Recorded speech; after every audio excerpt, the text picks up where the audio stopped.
Assalamualaikum warahmatullahi wabarakatuh.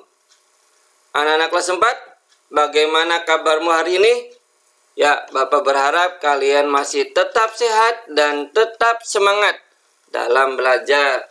Jangan lupa anak-anak, jika kalian melakukan PTMT, jangan lupa protokol kesehatan ya. Memakai masker, ya, jaga jarak, dan juga sering-sering mencuci tangan. Ya anak-anak, baik, kali ini kita akan belajar tema 3, peduli terhadap makhluk hidup, subtema 2, keberagaman makhluk hidup di lingkunganku, pembelajaran yang ketiga dan keempat. Nah anak-anak, kita lihat ini ada gambar apa anak-anak? Kupu-kupu. Ya, kupu-kupu itu termasuk jenis makhluk hidup atau binatang yang disebut serangga ya anak-anak ya. Nanti kita akan bahas lebih jauh bagaimana tentang binatang serangga dan bukan serangga. Nah, ini anak-anak adalah tujuan pembelajaran kita hari ini adalah yang pertama, siswa dapat melakukan permainan bola kecil sederhana. Yang kedua, siswa dapat membuat pertanyaan tentang serangga. Yang ketiga, siswa dapat mengidentifikasi dampak dari sikap tidak bijak terhadap hewan. Nah, tidak bijaksana terhadap hewan itu apa, Pak? Ya, misalnya nanti ada orang menebang hutan. Nah, itu tidak bijak terhadap hewan sehingga hewannya tidak bisa hidup di hutan. Nanti akan kita bahas anak-anak ya. Itu adalah tujuan pembelajaran kita hari ini. Nah, ini adalah buku cover 3 anak-anak, masih peduli terhadap makhluk hidup ya. Nah, kita masuk ke pembelajaran 2, keberagaman makhluk hidup di lingkunganku. Sebelumnya, kita telah belajar tentang keragaman hewan yang ada di Indonesia. Sekarang, kita tingkatkan kesehatan kita dengan berolahraga lompat seperti katak. Yuk, kalian tahu katak? Ya, atau persamaannya itu kodok. Ya, kata-kata kodok ini melompatnya sungguh hebat anak-anak, sungguh luar biasa. Di mana kalian bisa menemukan katak? Ya, ada anak-anak di sekitar rumah kita anak-anak, biasanya ada di solokan atau tempat-tempat yang berair. Nah, ayo mencoba. Ketika pulang sekolah bersama teman-temannya, Edo melewati sebuah kolam kecil yang ditinggali beberapa ekor katak. Mereka berhenti di kolam itu dan melihat katak-katak berlompatan. Edo memberitahu teman-temannya bahwa katak adalah hewan pelompat yang ulung. Hewan apa anak-anak? Ya, hewan pelompat yang ulung. Ulung itu yang hebat anak-anak ya. Jadi melompat ini bisa jauh sekali. Katak memiliki kaki-kaki yang panjang dan kuat. Hewan ini dikenal sebagai pelompat yang ulung. Jenis katak tertentu dapat melompat hingga sejauh 20 kaki panjang tubuhnya. 20 kali panjang tubuhnya anak-anak. Wah, luar biasa anak-anak. Jika panjang katak ini cuma 15 cm, maka dia bisa melompat hingga 1 meter lebih anak-anak ya. Baik, kita lanjutkan. Nah, sebelum kamu berolahraga, bacalah petunjuk berikut. Nah, ini anak-anak. Di sini olahraga ini akan melatih atau akan memperagakan tentang melompat seperti katak anak-anak. Ya, ini ada 2 grup, ada grup siswa yang berbaju hijau dan grup siswa yang berbaju biru. Nanti masing-masing siswa melompat ya melompat di kotak, ya kurang lebih 3 meter, lalu lompat kedua kalinya. Kedua kali setelah itu bolanya dimasukkan ke dalam kotak, ya. Jika bola itu masuk, maka grup itu akan mendapat poin. Jika tidak masuk, bolanya keluar, maka grup itu tidak mendapat poin. Setelah murid itu melempar, maka dia kembali lagi ke barisan paling belakang. Ya, ke paling belakang, lalu selanjutnya teman yang nomor 2 loncat kembali. Itulah sekilas tentang olahraga yang akan dipraktekkan berikut. Nah, bahan yang dibutuhkan adalah bola kecil 2 dan kardus juga 2, anak-anak. Bola kecil untuk melemparnya, kardus untuk tempat menangkap bola. Bagaimana cara bermainnya? Nah, cara bermainnya anak-anak dibagi 2 kelompok. Ya, misalkan kelompok A, kelompok B, masing-masing 10 orang. Atau kelompok A, kelompok B, masing-masing sampai dengan 14 orang. Ya, 14 hingga 28 maksimal. Letakkan bola sekitar 3 meter di depan setiap barisan. Letakkan kardus sekitar 3 meter dari bola. Setiap anggota kelompok harus melompat katak, ya. Melompatnya harus tinggi 3 meter menuju ke arah bola. Lalu siswa mengambil bola dan melemparkan bola ke dalam kardus yang berjarak 3 meter dari siswa. Anggota kelompok yang telah memasukkan bola berjalan ke arah belakang barisan. Tuh anak-anak yang sudah memasukkan bola, baris lagi ke belakang. Ya. Anggota berikutnya mendapat giliran. Ya, kelompok yang memasukkan bola lebih banyak adalah pemenangnya. Misalkan tadi kelompok seragam berbaju hijau memasukkan bolanya ada 10. Lalu misalkan kelompok yang berbaju biru, ya, yang B hanya memasukkan 8. Maka pemenangnya adalah murid yang berseragam olahraga hijau. Ya, Nana. Bagaimana perasaanmu setelah bermain lompat katak? Ya. Sehat bukan? Senang bukan? Ya, pasti jika kalian mencobanya nanti di sekolah dengan bapak atau ibu guru olahraga, kalian pasti akan senang dan sehat. Katak adalah hewan yang berada di sekitar kita. Selain katak, hewan apa lagi yang berada di lingkunganmu? Ayo sebutkan, hewan apa saja? Ya, yang biasa paling banyak tuh ayam. Ya betul. Apalagi? Kucing, meong, betul. Burung, ya biasa ada burung yang disangkar, ya burung peliharaan, betul. Ada lagi ikan, ya. Ada lagi kambing, ya itu adalah beberapa hewan yang ada di sekitar lingkungan rumah. Ayo berdiskusi. Rumah Edo banyak ditumbuhi beraneka ragam pohon. Banyak serangga dan burung yang berdatangan. Hari ini Edo menuju halaman untuk mengamati burung. Suatu hari, ketika Edo sedang asik melihat burung-burung tersebut, tiba-tiba Edo kaget. Wah, ada apa ya? Ya, kaget ada suara seekor burung yang terjatuh tidak jauh dari pohon. Edo menghampirinya, melihatnya. Ternyata burung itu adalah burung merpati, anak-anak ya. Burung merpati atau burung dara yang mengalami luka pada sayapnya. Edo menduga-duga burung merpati itu terkena tembakan pemburu. Dor! Ya, lalu burung itu jatuh di dekat rumah Edo. Edo merawatnya dengan kasih sayang. Sambil merawat, Edo mengamati bagian-bagian tubuh burung itu yang terluka.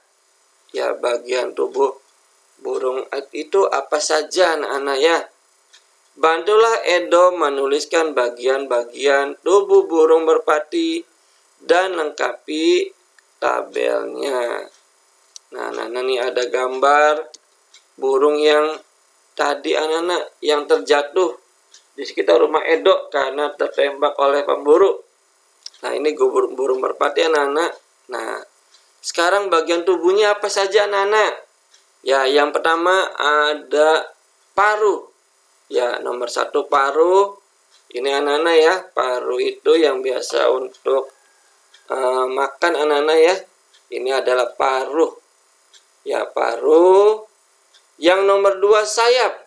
Nah, ini nomor 2 sayap. Nomor 3 ekor. Nah, ini ekor.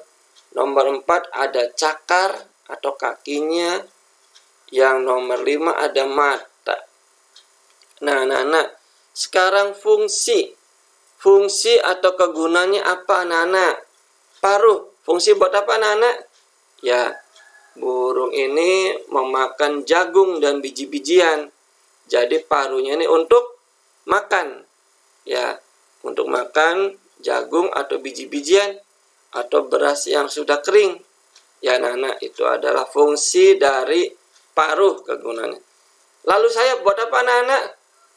Ya, betul. Sayap adalah untuk terbang. Ya, jika burung dara atau burung merpati tidak ada sayapnya, maka dia tidak akan bisa terbang tinggi anak-anak ya. Betul, untuk terbang. Yang ketiga ada ekor. Nah, ekor ini selain sebagai penghias, bisa juga sebagai pengendali pada saat burung terbang anak-anak. Untuk belok ke kiri, ke kanan, gitu anak-anak. Ini ekor, fungsi dari ekor. Lalu yang keempat ada kaki atau cakar. Ya, ini bisa juga berfungsi untuk mencari makanan. Bisa juga dia untuk pegangan anak-anak pada saat di ranting pohon. Pada saat dia hinggap, ya, agar tidak terjatuh. Yang kelima adalah mata. Ya, apakah kegunaan dari mata anak-anak? Ya, betul. Mata adalah untuk melihat. Jika burung dara tidak ada matanya, wah, dia terbangnya akan nabrak-nabrak anak-anak. Nabrak pohon, nabrak tembok. Ya, jika ada matanya, dia akan bisa berbelok kanan, ke kiri. Ya, untuk menghindari pohon atau tembok agar tidak nabrak. Nah, itulah bagian-bagian tubuh dari burung merpati atau burung dara berikut fungsinya. Nah, lalu anak-anak, Bapak akan menampilkan jenis-jenis burung dara warnanya anak-anak ya. Nah, ada yang berwarna abu-abu dan hijau ini anak-anak. Tuh, matanya burung dara itu jelas dan bersih, bisa melihat jauh. Ya. Lalu ada yang berwarna biru, lalu kepalanya putih, sayapnya putih. Nah, ini juga masih jenis burung dara jauh anak-anak ya. Lalu ada yang berwarna coklat. Ya, ekornya dan ekornya masih abu-abu, sayapnya putih. Kepala juga putih. Ya, memang anak-anak burung dara itu warnanya bermacam-macam anak-anak. Dan kemampuannya juga bermacam-macam. Ada yang bisa terbang tinggi, ada yang bisa terbang cepat. Ya, bahkan terkadang ada yang dilombakan. Siapakah yang tercepat dalam terbangnya? Itulah yang menang. Anak-anak ya, itu adalah jenis burung dara. Ayo mengamati. Gambar apa nih anak-anak? Ya, betul. Laba-laba. Satunya gambar apa? Ya, mungkin kalian jarang melihatnya. Satunya gambar kumbang. Amatilah hewan laba-laba dan serangga. Jika sulit menemukannya, kamu dapat menggunakan gambar atau video. Temukan perbedaan antara laba-laba dan kumbang dengan melengkapi gambar dan tabel di bawah ini. Nah, anak-anak, perbedaannya apa sekilas? Ya, jelas badannya berbeda ya anak-anak ya. Kakinya berbeda. Lalu apalagi berbeda anak-anak? Ya, matanya tempatnya berbeda. Ya, itu nanti kita akan lihat perbedaan apa saja antara laba-laba dan kumbang ini, anak-anak. Kumbang. Nah, di sini ada bagian tubuh. Ada jumlah kaki, jumlah sayap, jumlah mata, dan ciri-ciri lainnya. Sini ada laba-laba dan serangga atau kumbang. Jumlah kakinya berapa, anak-anak? Ya, tadi laba-laba jumlah kakinya ada 8 dan panjang. Serangga itu kebanyakan jumlah kakinya ada 6. Jumlah sayap, ada sayap tidak anak-anak laba-laba? Ya, laba-laba tidak ada sayapnya dan tidak bisa terbang. Serangga, ya, serangga ada yang bisa terbang dan ada yang tidak. Jumlah mata, ya, jumlah mata masing-masing binatang adalah 2, anak-anak. Ciri-ciri lainnya, ya, bentuk tubuhnya anak-anak ya. Misalkan laba-laba itu bentuk tubuhnya agak kecil, tapi ada juga yang besar, tetapi tidak keras batang tubuhnya itu. Kalau kumbang itu dia mempunyai tekstur bentuk tubuh yang keras dan kuat. Itu adalah ciri-ciri lainnya anak-anak ya. Baik, ya, kita akan melakukan penilaian pembelajaran 3. Ini ada soal seperti biasa anak-anak. Yang pertama, menurut Edo dan teman-temannya bahwa katak adalah hewan ... Nah, tadi ada di teks anak-anak. Hewan apa? Nanti kalian jawab ya. Yang kedua, tuliskan 3 bagian tubuh burung merpati. Ya, ada apa saja anak-anak dari kepala sampai ke bawah. Ya, di situ tadi Bapak jelaskan ada 5. Kalian cukup tulis 3 saja. Nomor 3, berapakah jumlah kaki binatang serangga seperti kumbang dan lainnya? Kaki serangga atau kumbang ada berapa? Selanjutnya, tuliskan 2 perbedaan antara hewan kumbang dan laba-laba. Apa saja perbedaannya? Kalian cukup tulis 2. Yang kelima, tuliskan 3 binatang peliharaan. Peliharaan itu berarti diberi makan anak-anak ya oleh kalian. Selalu ada di rumah. Yang ada di sekitar rumahmu, binatang apa saja? Nah, anak-anak seperti biasa, soal ini harus kalian jawab, ditulis, dan nanti akan dikumpulkan kepada Bapak atau Ibu gurumu di sekolah sesuai jadwal yang ditentukan. Nah, anak-anak kita masuk ke pembelajaran 4, subtema 2. Keberagaman makhluk hidup di lingkunganku. Kita masih subtema 2.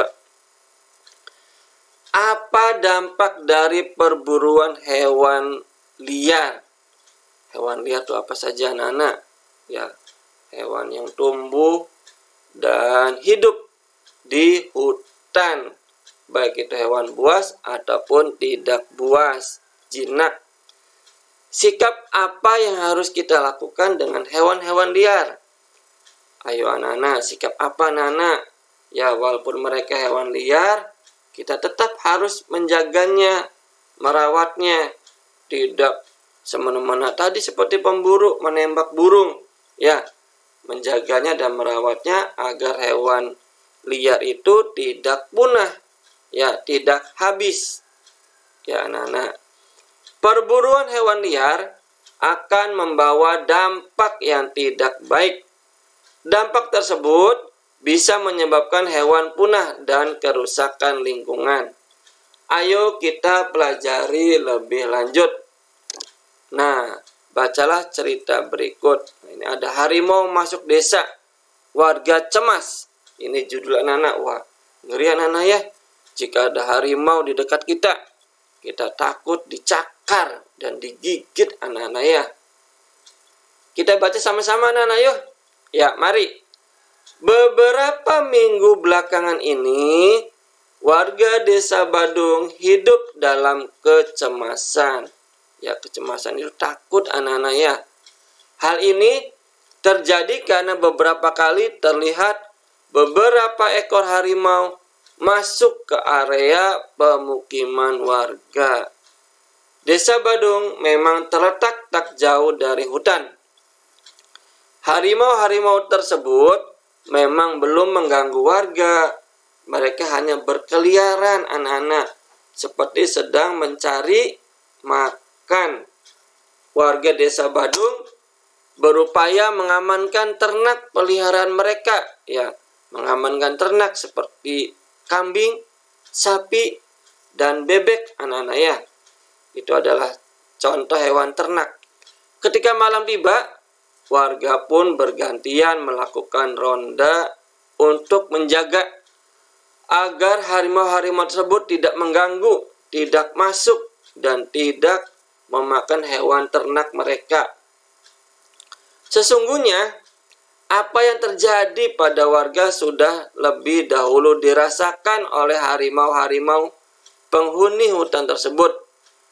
Warga Desa Badung ini memang sering masuk ke hutan dan melakukan penebangan hutan untuk memperluas ladang kopi mereka. Ya, ada yang membuat ladang kopi, ada yang berkebun. Tentu saja, hal ini mengakibatkan habitat atau kehidupan hewan hutan semakin sempit, semakin sedikit. Hak hidup hewan yang menjadi penghuni hutan terganggu. Pohon-pohon yang menjadi sumber makanan hewan-hewan kecil rusak. Ya, akibatnya hewan-hewan kecil itu mencari makan anak di tempat lain. Dan lalu harimaunya juga sulit untuk mencari makanan. Ya, hewan besar seperti harimau yang memangsa hewan kecil pun kehilangan haknya untuk mencari makan di habitatnya sendiri. Naluri untuk meneruskan kehidupanlah yang membuat harimau-harimau tersebut kemudian mencari makan di tempat lain, karena di hutannya sudah tidak ada hewan kecil anak-anak. Ya, karena hutannya ditebang, sehingga harimau pun mencari makan di tempat lain. Itulah sebabnya harimau pun masuk ke Desa Badung. Jika demikian, apakah harimau yang mengganggu hak hidup warga Desa Badung, atau justru warga Desa Badung yang mengganggu hak hidup harimau di hutan? Ya, manusia itu dikaruniai akal, budi pekerti, dan kebijaksanaan. Sudah seharusnya manusialah yang memahami kewajibannya untuk menjaga hak hidup hewan lain di sekitarnya, termasuk harimau. Andai kata warga Desa Badung ini anak-anak tidak menebang hutan untuk memperluas ladang kopinya, Bapak yakin harimau itu akan tetap betah di hutan karena banyak makanan yang dapat harimau makan, karena ada binatang-binatang kecil anak-anak seperti kelinci, ya, rusa atau lainnya. Nah, beberapa orang anak-anak berburu hewan liar seperti harimau, gajah, ya, atau burung cendrawasih itu dengan berbagai alasan anak-anak, ya. Alasannya ada yang bisa dijadikan untuk pakaian, jaket. Ada juga yang memang alasannya memang hobinya itu sebagai pemburu atau memburu hewan dengan memakai senapan atau panahan. Ada juga yang dipakai buat kegiatan atau hiasan upacara adat. Tetapi dengan alasan apapun, perburuan hewan liar tidak dibenarkan anak-anak. Hewan-hewan yang diburu akan menjadi punah jika manusia terus memburunya. Ya anak-anak, akan punah dan akan hilang. Jadi kita harus peduli dan melestarikan makhluk hidup di sekitar kita ataupun hewan liar. Nah, anak-anak, kita akan melakukan penilaian pembelajaran 4. Yang pertama, hewan liar apakah yang diceritakan pada teks di atas? Yang tadi itu anak-anak yang ada di Desa Badung, ya, yang sedang lalu lalang di Desa Badung. Nomor 2, apa yang dilakukan warga terhadap hutan? Apa saja anak-anak yang dilakukan warga terhadap hutan? Yang ketiga, ada apa dengan harimau? Kenapa harimau melihat-lihat ke Desa Badung? Ya, apakah beliau ingin silaturahmi atau ingin mencari makan? Ya. Yang keempat, mengapa harimau masuk ke desa pemukiman warga? Kenapa anak-anak? Ya, karena, nah itu jawabannya anak-anak jika ada kalimat tanya mengapa ya. Yang kelima, tuliskan 3 alasan mengapa orang berburu hewan liar. Alasan apa anak-anak? Walaupun tetap tidak dibenarkan untuk berburu hewan liar. Nah anak-anak, soal ini harus kalian jawab dan kalian tulis. Lalu nanti akan dikumpulkan kepada Bapak dan Ibu gurumu di sekolah sesuai jadwal yang ditentukan seperti biasanya. Nah, anak-anak, pembelajaran tema 3, peduli terhadap makhluk hidup. Subtema 2, keberagaman makhluk hidup di lingkunganku. Pembelajaran 3 dan 4 telah selesai. Mari kita ucapkan Alhamdulillahirabbil alamin. Assalamualaikum warahmatullahi wabarakatuh.